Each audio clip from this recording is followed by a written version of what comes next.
হরে Krishna.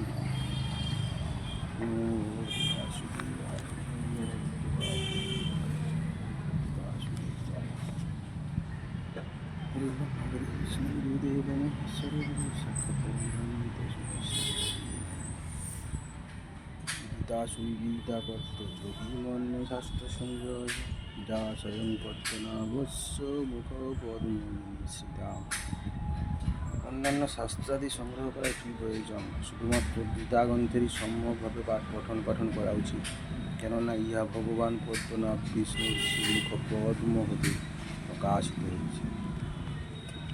ধর্মক্ষেত্রে কুরুক্ষেত্রে সমবেতা যুজুৎসব মামকা পাণ্ডবশ্চৈচ king Kurukshetra Sanjay.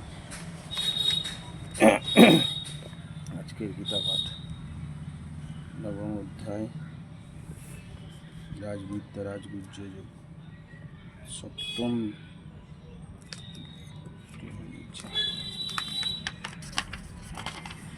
অষ্টম শ্লোক। প্রকৃতিং সামষ্টভ্য বিসৃজামি পুনঃ পুনঃ ভূতগ্রাম ইমং কৃতস্ন অবসং প্রকৃতে বসাৎ।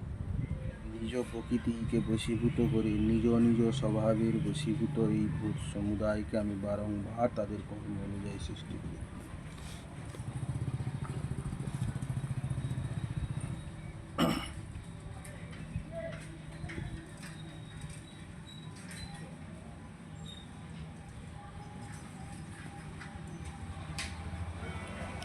ভগবানের দ্বারা বোঝাতে চেয়েছেন যে ভিন্ন ভিন্ন প্রাণীদের যে যে নিজ নিজ গুণ ও কর্মানুসারে স্বভাব নির্মিত হয়, সেটিই তাদের প্রকৃতি। ভগবানের প্রকৃতি সমষ্টি প্রকৃতি ও জীবেদের প্রকৃতি তার এক অংশভূত ব্যষ্টি প্রকৃতি।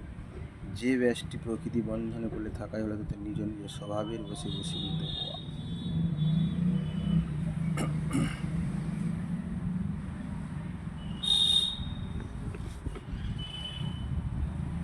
হরে কৃষ্ণ।